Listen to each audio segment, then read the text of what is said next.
Hello, everyone, and a massive, warm welcome to each and every one of you joining me today. It is an absolute pleasure to have you here.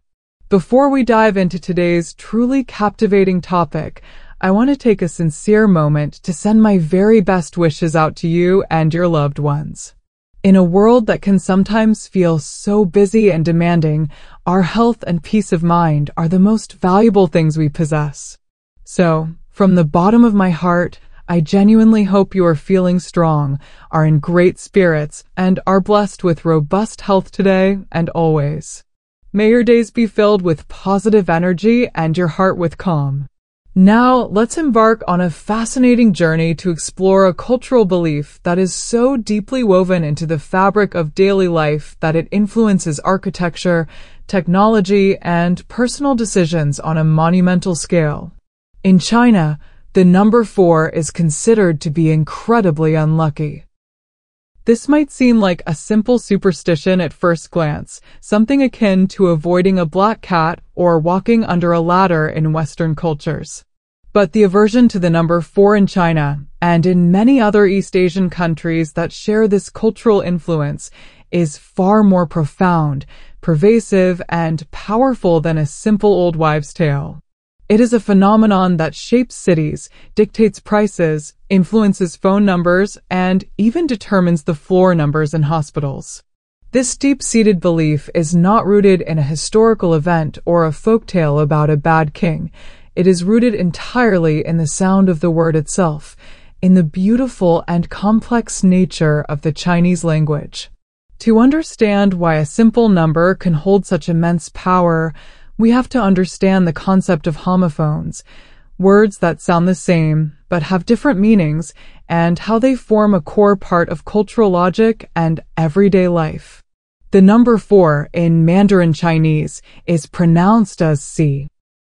This pronunciation is almost identical to the word for death, which is si. The only difference is a tonal one. Si for 4 is said in the 4th tone, which is a sharp, falling tone, while si for death is said in the 3rd tone, which is a dipping then rising tone. To a native speaker, the tonal difference is clear and crucial, but the acoustic similarity is undeniable and powerful enough to have created a powerful cultural association that has persisted for centuries. This linguistic link between the number 4 and the concept of death has made it the most feared and avoided number in the entire culture. This practice of associating words based on their sound is a fundamental aspect of Chinese culture and is known as linguistic taboo. It is a form of sympathetic magic where the word, by its sound, can invoke the thing it represents. Therefore, to say or use the number 4 is, in a symbolic sense, to invite or invoke death or misfortune. Because of this, people go to great lengths to avoid the number in every aspect of their lives where it might bring bad luck. This is most visibly apparent in the world of architecture and urban planning. If you ever find yourself in a skyscraper in China, Hong Kong, Taiwan, or even in Chinatowns across the world, take a close look at the elevator panel. You will very likely notice that many buildings completely skip any floor number that contains the digit 4. It is extremely common for a building to have floors 1, 2, 3, 5, 6, and so on, completely missing out the 4th floor. But it doesn't stop there. Many modern high-rises will also skip every floor number that has a 4 in it. This means you might not see a 4th floor, but also no 14th, 24th, 34th, or 40th through 49th floors. The building might jump straight from the 38th floor to the 50th floor. This isn't a construction error. It is a deliberate design choice made by architects and building managers to accommodate the cultural beliefs of the occupants. No company wants to have an office on a floor that is considered unlucky, and no one wants to live in an apartment on such a floor, so by removing the number entirely, the building becomes more marketable and desirable. This practice is so standard that it is simply an accepted part of the real estate industry. The influence of this taboo extends far beyond buildings and into the very technology we use every day. The telecommunications industry is acutely aware of the power of numbers. Phone numbers, license plate numbers, and even product serial numbers that contain the digit 4, especially multiple 4s in a sequence, are considered highly undesirable and are often very difficult to sell. Conversely, phone numbers that are free of the number 4, and especially those that contain lucky numbers like 8, which sounds like the word for prosperity, or 9, which sounds like the word for longevity, can be sold for a significant premium. People are willing to pay large sums of money for a phone number that they believe will bring them good fortune and avoid one that might bring them harm. This isn't just a consumer preference, it is a serious business. The same logic applies to prices.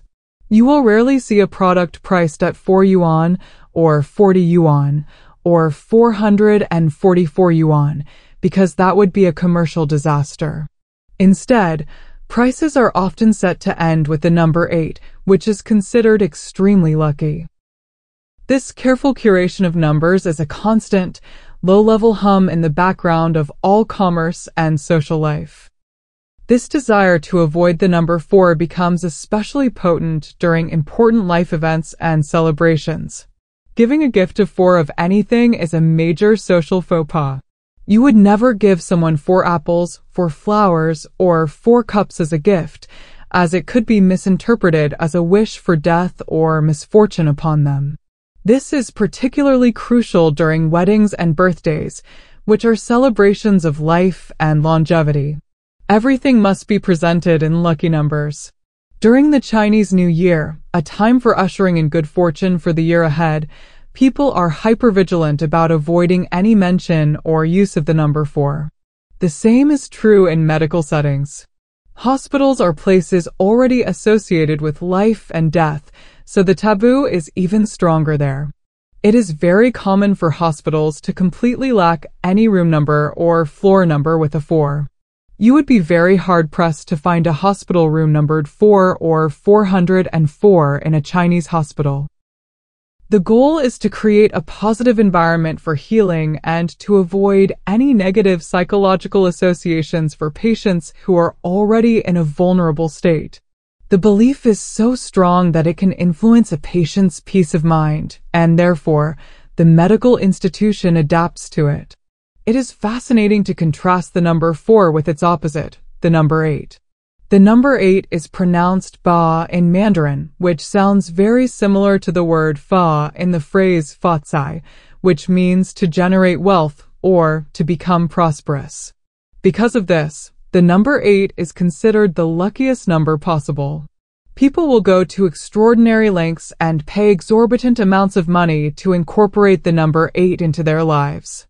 The 2008 Beijing Olympics opened on August 8, 2008 at 8 seconds and 8 minutes past 8 p.m. local time, August 8, 08 at 8:08 and 8 seconds p.m. This was not a coincidence. It was a meticulously planned event to harness the ultimate amount of good luck and prosperity for the nation on the world stage.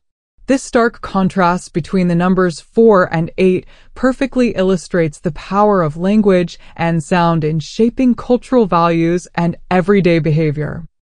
For a visitor to China or a person interacting with Chinese culture, being aware of this taboo is a significant sign of respect and cultural sensitivity. It is a simple way to show that you care about and understand the deep-seated beliefs of the people you are engaging with. When giving a gift, avoid giving items in sets of 4. When choosing a present, be mindful of the price tag or the product number. When toasting, avoid taking 4 sips. These small actions demonstrate a level of empathy and understanding that will be greatly appreciated. It is important to remember that for many people, especially the younger, more urban, and globally connected generation, this taboo may not be taken with absolute literal seriousness. Many might view it as a cultural tradition rather than a genuine fear. They might laugh about it, but still prefer to avoid the number 4, just in case. It is akin to how a rational, modern person in the West might still say, "bless you," when someone sneezes, a tradition rooted in the ancient belief that a sneeze could expel the soul from the body or let evil spirits in. It is a habit, a custom, a part of the cultural software that runs in the background. The avoidance of the number 4 is a powerful testament to the enduring influence of language on human civilization. It shows how a simple homophone, a quirk of pronunciation, can ripple outwards to affect architecture, economics, technology, and social etiquette on a societal scale. It is a beautiful and complex example of how culture is not just about art and food. It is about the invisible rules, the shared meanings, and the collective stories we tell ourselves about the world.